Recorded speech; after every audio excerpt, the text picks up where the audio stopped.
Welcome back to Andertons TV. We've got Rabea with us today, which is a joy. And I haven't seen you for ages. I don't remember the last time I came. I mean, I want to talk about, obviously, we're going to talk about the Synergy, some of the new modules that we've had recently.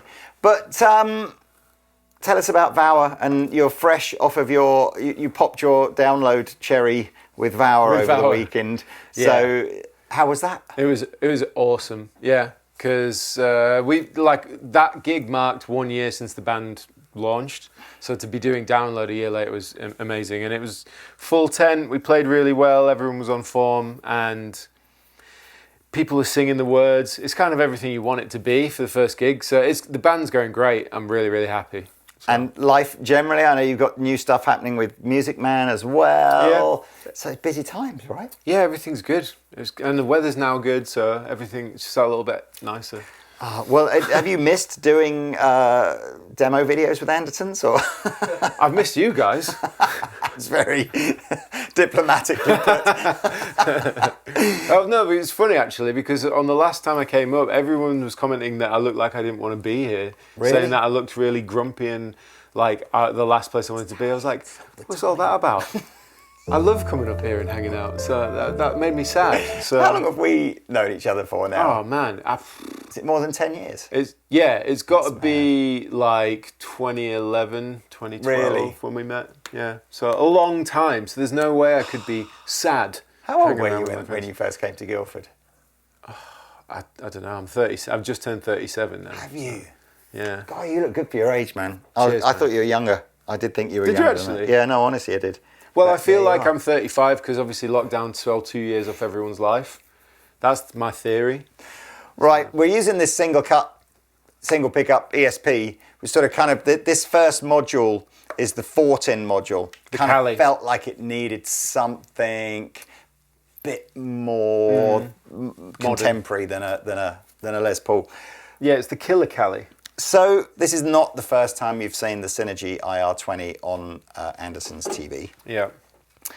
And the sort of the Synergy ecosystem, that's the word, must be 5 or 6 years old now under the Synergy brand, and it kind of existed under other brands beforehand. Like this is this Bruce Egnator concept that he's had for a few years now. But the Synergy IR20 is without doubt the best selling host, if you like. So imagine this amplifier with like a gap, like a gaping mouth basically here, and that's what you buy, and then you buy these things, and there must be 30 of I always now see it like your Sega Mega Drive or your N64, and those are the game cartridges that you put in. Yeah, yeah. So the concept is this is a 20 watt head with all valve head. 6L6.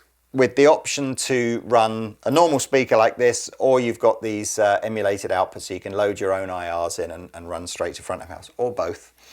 The amplifier itself has a basic clean channel in it, which sounds nice. No reverb, hence the reason why we're using the reverb through the effects loop. But a basic clean channel in here. And then each module has 2 channels that you can either control via MIDI or via a foot switch that comes with it, just a plain old, multi-button foot There's switch. a desktop app as well that you Is there? With USB, so you can load that's how you load your IRs. Oh, and you can control channels and things like that from there. The idea being is your big financial outlay is just your first one where you buy the host, if you like. So the Synergy IR20 is £1,000. It's the most affordable. There are bigger versions of the IR20, so you can get like the 50 watt. You can have one that'll have 2 module slots in, all that kind of stuff. But the IR20 is the most affordable one. And then you knock yourself out with your, the modules that are available are everything from valve reproductions or replicas of vintage tweed Fenders, Marshalls, all that kind of stuff. Soldano, Friedman, but Morgan, all the way through to like the most modern, gainy kind of stuff that there is.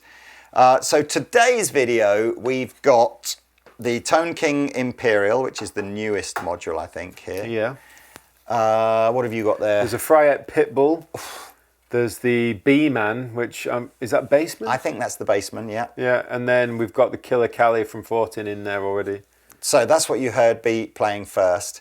Okay, So let's have a look up again. Go and watch the first video that I think must have been me and Pete doing this, where we talk about, we go into the clean channel, we talk about these power structures, and we show you the IRs and all that kind of stuff. This video we're just focusing on the modules. The killer Cali, it's two identical I've reviewed this on my channel. It's two identical channels. Right. And essentially you've got different bright switches that become less effective as the more gain you have, because it's kind of like a present thing. Violence, which is more gain. Saturation, which scoops it, adds sizzle. And then you've got this EQ shape, which from memory, it's like bolder mids, scooped mids, and something in between. As far as let's start. So, as Rabea said, the two channels are the same, but one would assume that you would dial one down for a rock tone. So I don't think we're not trying to get a clean sound out of any of these. I guess any amplifier that has a violent switch does somewhat pigeonhole it into, it's going to be at the more metal end of things, isn't it? But okay, so here's a sort of a mid-gain first channel.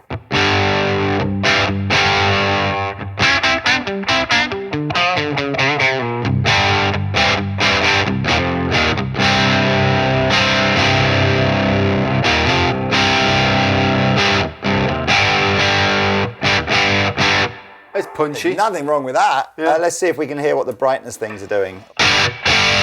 Wow, much more obvious with less gain. Yeah, okay. And there are three, is it three-way? Yeah. Yeah. That's both at the same time, though. Is essentially 1 and 2 the brightness for this gain? Exactly that. Right, okay, so... So you mix and match. I wonder how you would... Okay.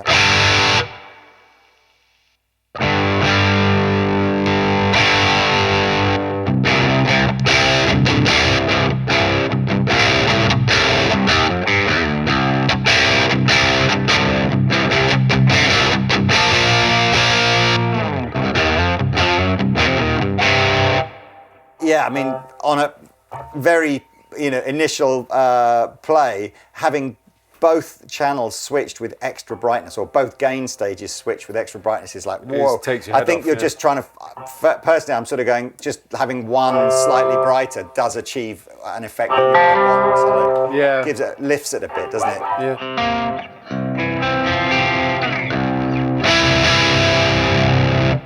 Probably back that off a touch.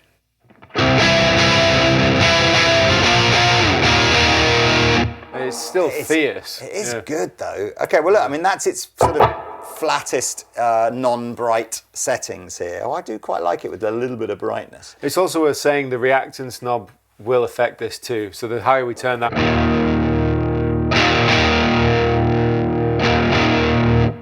So you've got a lot of different ways to shape some EQ here. And power structure, presumably, as well, will give it a different which we were having that on C before. Right, okay. Because there's one's like bright, one's scooped, and then one's kind of happy medium. That already sounds better to me. Violence? Yeah.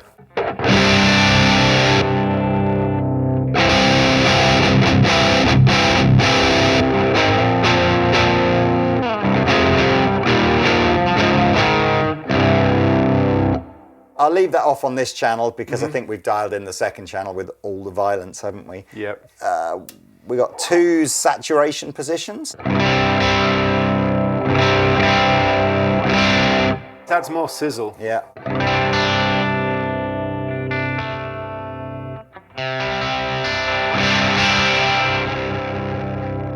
And then just some EQ shapes here, so 3 different EQ positions. There's a lot of switches.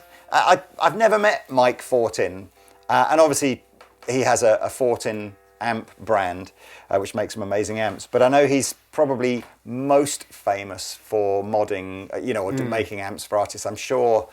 We did the Meshuggah amp. I'm sure he did something with Metallica. I'm sure I've heard a story somewhere that Mike's got a swimming pool in his back garden that's in the. It's got there's like tiles on the bottom, something to do with Metallica, are all paid for off of amps he made for them. I might have made that up. It's pretty sick, though. I'm sure it's something like that.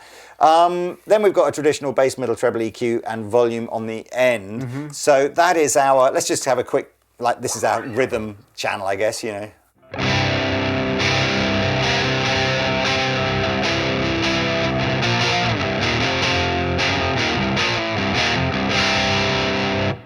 just for context, here is the built-in clean channel to hit.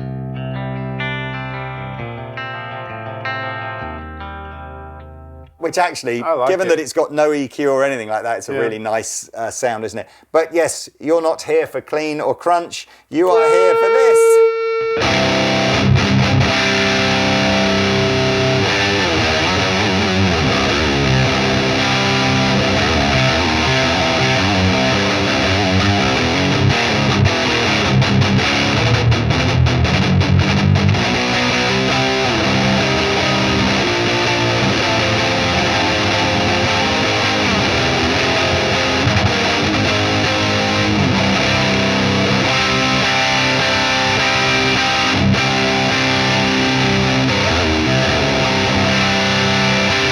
It sounds epic. I didn't mean you're not here for clean and crunch. I mean you're not here for clean and crunch. That is like it. All the gain and all the violence. Yeah. There we are. That's all. Topical. That's all.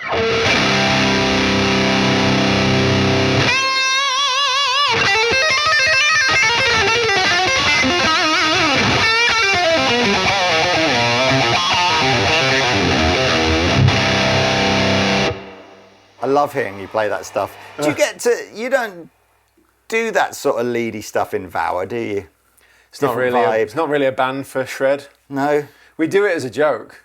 Do you? Yeah, like sometimes in rehearsal, like there's a bit of lead at the end of one of the songs and Joe will give me a look like, go on, and then I'll just go mental. But I wouldn't do it live. I think it would be silly. There's time on the second album. Yeah. For lots of lead guitar solos. All right, look. So that is the Killer Cali. Yeah. So again, just to sort of recap, the idea is that you make your first purchase, maybe you get this and you buy one module or a couple of modules, whatever, and then I think over time you sort of build up this library of modules. And this is your N64, and this is your game cartridge. I know when I spoke to the Synergy guys, they try to position this as this is a sort of a Kemper quad cortex or whatever for someone that doesn't want to have. They like the idea of having a device they can go, oh, have a JCM 800, oh, have a. My only criticism with this would be for someone like me that wants to try lots of different tones, like not necessarily try, but I mean in my songs I would have glassy cleans with crunch and then searing overdrive. You'd need the one that slots two. Yeah. Because you'd want to mix two of those. Because you'd want to mix two of the preamps. Yeah. You know, a Morgan with a Soldano or whatever. For sure. For live, definitely. I guess in the studio, maybe not. But anyway, okay, we have moved on now to the Tone King Imperial. This, I've got to put the Imperial up there as one of my all-time ultimate favourite guitar amps ever made. Yeah. So again, the Tone King Imperial was an amp made by a guy called Mark Bartell probably about 15 years ago. It's still in the Tone King catalogue. It's very much a kind of vintagey, big clean, raspy kind of overdrivey sounds. Great rock and roll amplifier. The original combo had a attenuator built into it, and I think that was one of the reasons artists loved it the most. But yes, it's now in a module for the Synergy IR20. What have we got built in here? Oh, we've got tremolo. Okay, so this must be the only module that's actually got an effect in it as well as the two channels. So we've got a lead channel, a rhythm channel. We've got the attenuation somehow built into this. So this, I'm doing a really crap job here of explaining what this is. I'm sort of finding the features as we go along. So it has replicated the attenuation, got a separate attenuator for each channel. Mm-hmm. We've got the tremolo circuit in here, which is cool. And then we've got the two lead and rhythm channels. So let's just have a listen to, so here is our rhythm channel.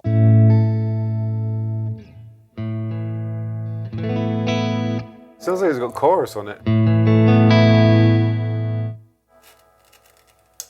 So that is me messing with the attenuator.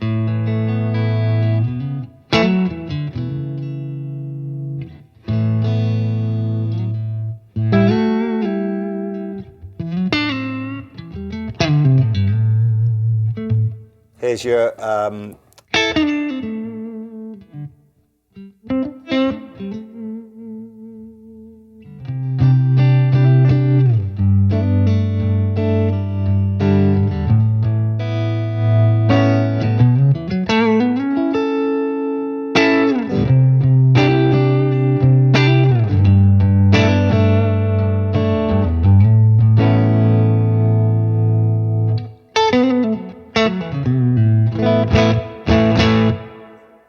headroom clean kind of It tone, is, isn't it? Yeah.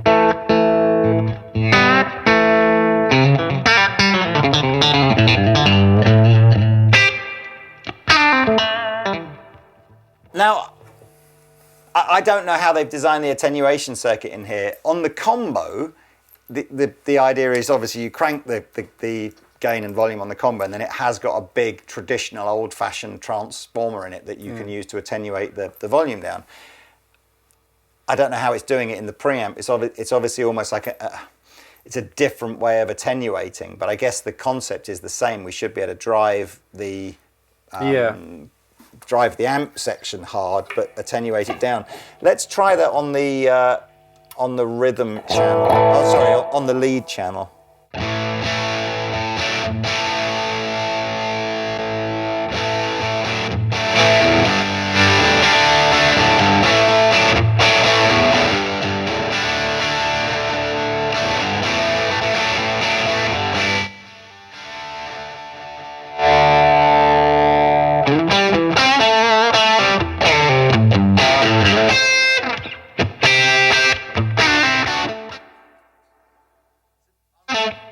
I'm trying to get my head around the fact you've got a master volume and an attenuator. Well, that's just gonna give you more gain because you're squishing it harder.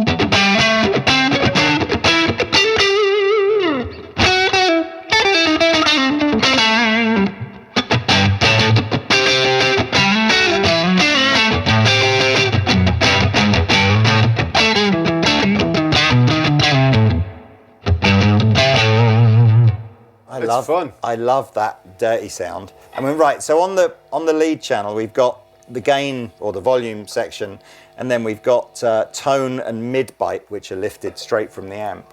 So I guess, again, we just set up a...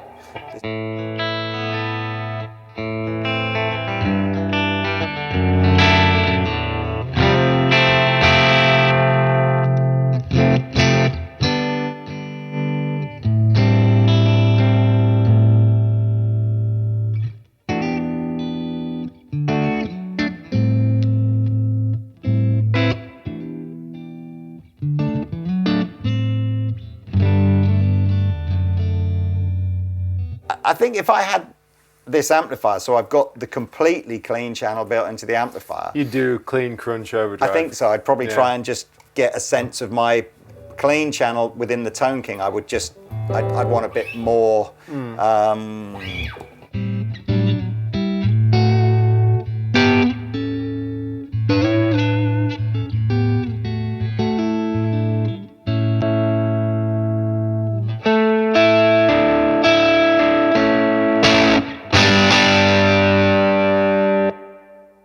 That clean channel is your sort of crystal clean one, isn't it? Yeah.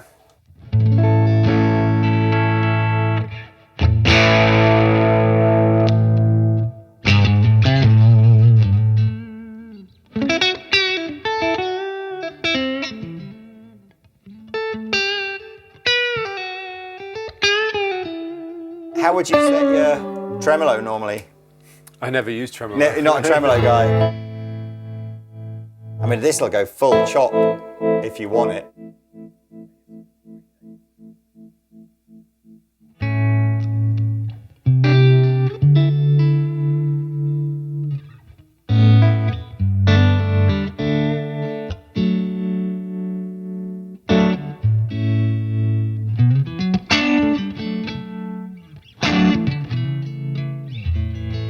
Yeah, it's cool. It's my favourite clean sound that's just pushing a little bit there. It's just such a great sound, that. I like it. Okay, so that is the Tone King Imperial. Imperial. Have you tried this one before? I don't think I have. we have two. I haven't either. So we have two channels that look like they've got identical controls on it. So whether again we've got the same kind of concept of just the same channels. I would have thought so. And then we've got a little 5-band. Is that Is that like the Mesa where it's in front? Who knows, man? We're just. Oh, here we go.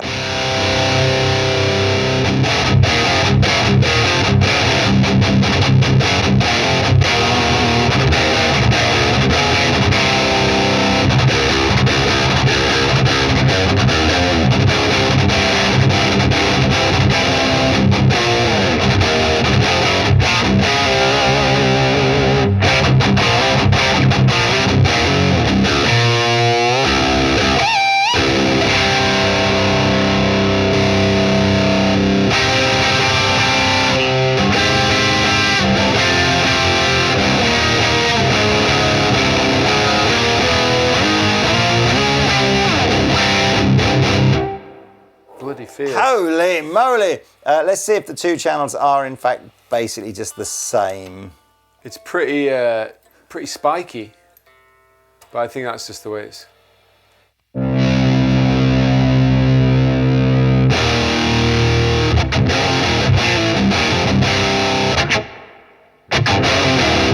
We're not changing anything other than the... No, I don't think we are. So I think we can confirm that the two channels are voiced differently. Can I leave this? So you got a green channel. So over here we've got a high gain switch. We've got a shift, a sort of an EQ shift, bass, and oh no, I tell a lie. Bass, treble. This is middle presence. One would assume then these four controls are universal. Global. Yeah. The idea with the EQ is it can be on all the time, off all the time, or only on your red channel. So I'll leave it on all the time. But you dial it in, Mr. B. You're on the bottom one.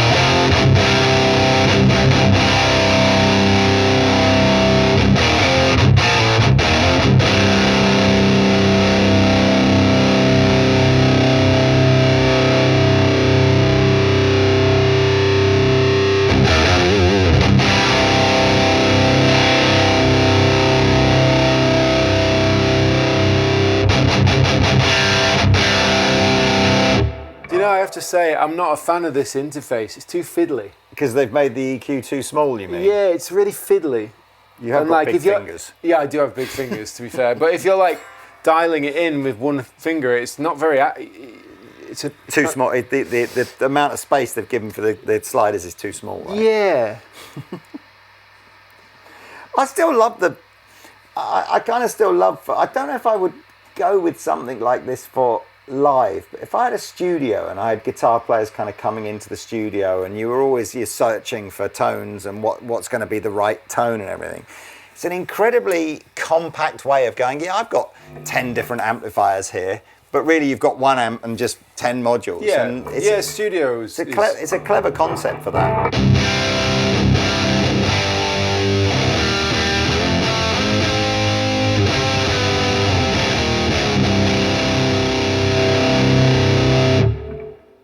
Yeah, it's a kind of a tweaker's amp. Like, I like the overall tone of the distortion. I haven't dialed it in, basically. I sort of gave up.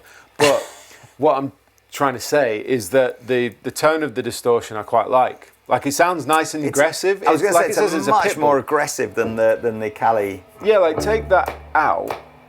Like, Like, I like that. I like that. Yeah. And so the idea is that you can obviously go even further with the tweaking on the EQ. I'm trying to think, what era was the big Fryette thing? Is it sort of new metal or post that kind of new metal? Yeah, I don't know. Yeah, I mean, I know the name, but never come across anything else. I'm more familiar with the power like they do the sort of the valve attenuators and the valve power amps and all that kind of stuff. I'm more familiar with that than their actual amplifiers. But I have to say I like the tone of the distortion over the Cali. Now, you know where, of course, I'm getting confused now because, of course, the famous Pitbull amplifier was VHT, wasn't it? Yeah, I've never tried that. No, I've never tried one, I don't think. No, but it was highly praised. Yes, it was. Well, okay. I like the way that I like the distortion. I just think it's a touch fiddly for me. This doesn't feel like it's two distinct different sounds. This just feels like it's a lot and a lot on your. You know, like on the Cali, you could get like a rhythm and a lead sound. Well, maybe we can. Let's just try that. You know, is that a rhythmy kind of?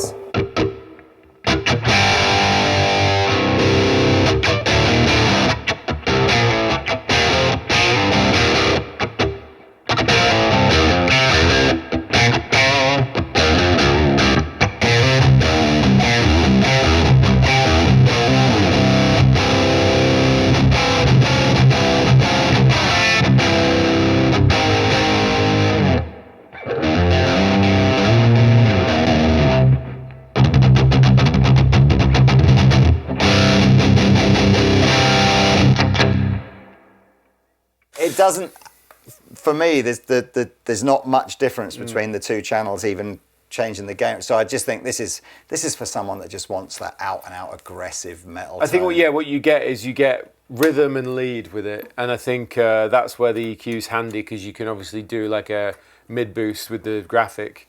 True. I would say that's for one of those that if you're looking for a distinct sort of high gain tone, it's probably a good one to try. Maybe your favourite guitar player is a Fryette user or something like that, and it's much cheaper to buy it this way than it is to buy a whole amplifier just for the odd. I definitely don't think that one's bad. I actually really like the sound of the overdrive. Well, we're going way back in time now. The Bman. So we're going way back in time now to one of the first guitar amplifiers ever really made in the old Bassman. Again, it looks like the two channels have got the same set of knobs on them. So.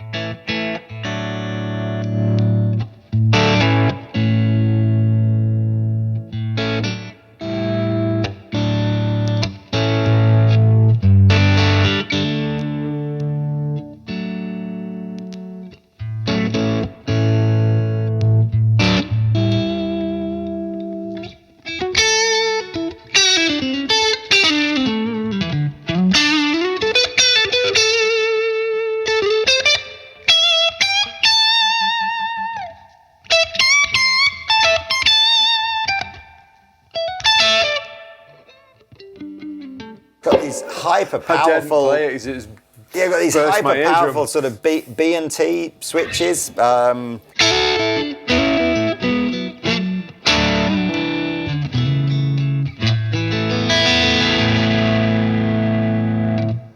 That's a great. I mean, again, this is I think what has made valve amplifiers so loved, isn't it? It's just that very first sense back in the day that people went, oh, it's.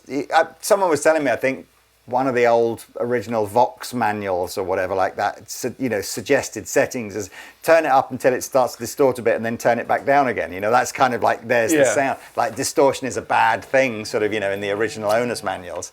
And it's like, it really isn't. No. It's just such a sound of that.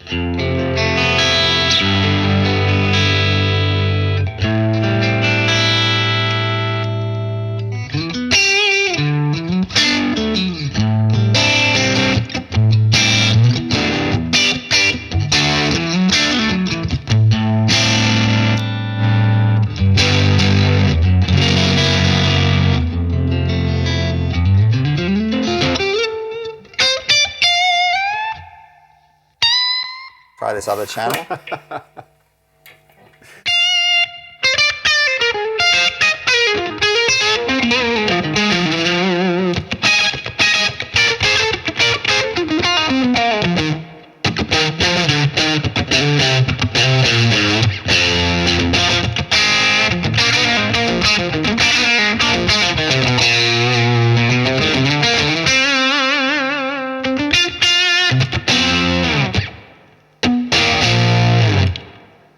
Flipping heck, man.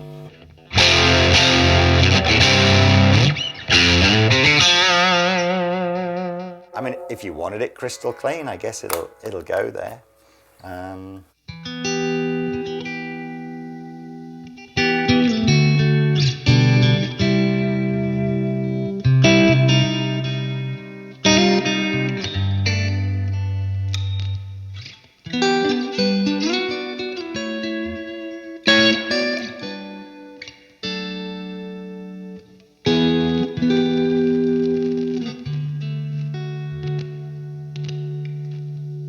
I need some spray in my volume control.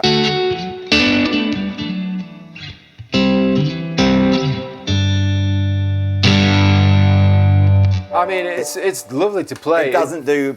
This is not the amp for high headroom clean, is it? It's everything is about just that slightly edge of breakup thing. Where do we get rid of that, like, really top endy?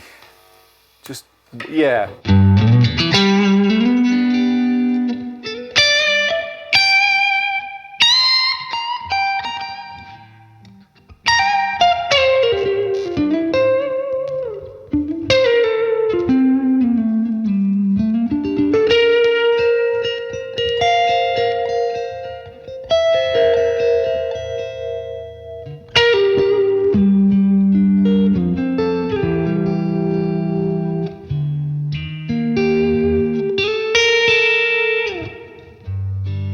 I like it.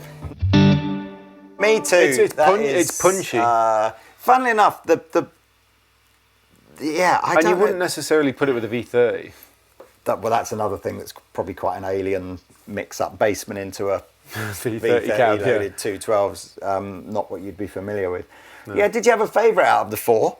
So out of the two high gains, the Pitbull for the really, because I like the more overdrive. Than the Cali. Okay. Yeah, the overdrive's more my taste. I just wasn't the biggest fan of the feature set on the thing. And then out of these two, it's a harder choice, but I would probably go Tone King because I feel like the Tone King can do a bit of this, but also can do some really nice. I agree. I would. Yeah. Apart from the fact that I think I preferred the Cali to the Pitbull, I like the Tone King module. I think the Tone King module will be really, really popular. Yeah.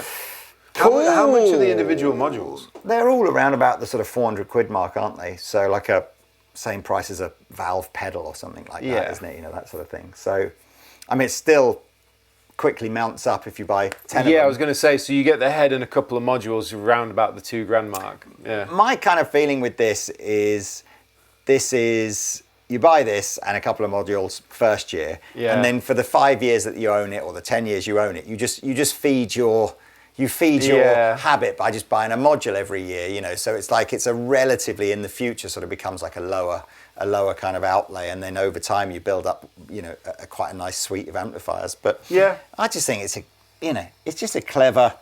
I mean, people seem to be loving it, and I've played a bunch of the modules, and never have I come across one that I thought wasn't good. Yeah, I mean, for us, the sales of Synergy was much slower until the IR20 came out, and then it was as soon as the head became a bit more affordable, they put the IRs in it. I wish they'd lit this up though. Would have been cool, wouldn't it? Would it have been cool? Would it have been? I don't know. You love lit up logos though, don't you? Like that. I don't know. What have you just done to your Quad Cortex pedal board? Have you now got one of those that lights up underneath? I've got a Temple Audio pedal board. Haven't you? And I've got like LED strip with a remote. I can change the colour. It's got disco mode. So there's you moaning about 400 quid for a module. How much did it cost you to do your Temple Audio multi-laser coloured floorboard? It was... You and John have done the same thing, and that you're so excited about. In fact, I think that was when we had John in a couple of days ago. The thing he was most excited about the Mua GS1000 was that you could program the underneath of it to light up different colours. It's just nice moved though, on stage where you can see the board illuminates. It's nice. Fine. Just me then.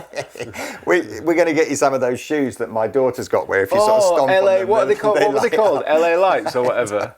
I used to have a pair of them as a kid. Loved them. Right, onwards and upwards. Yes. Thank you for joining us. Please like and subscribe. See you next time.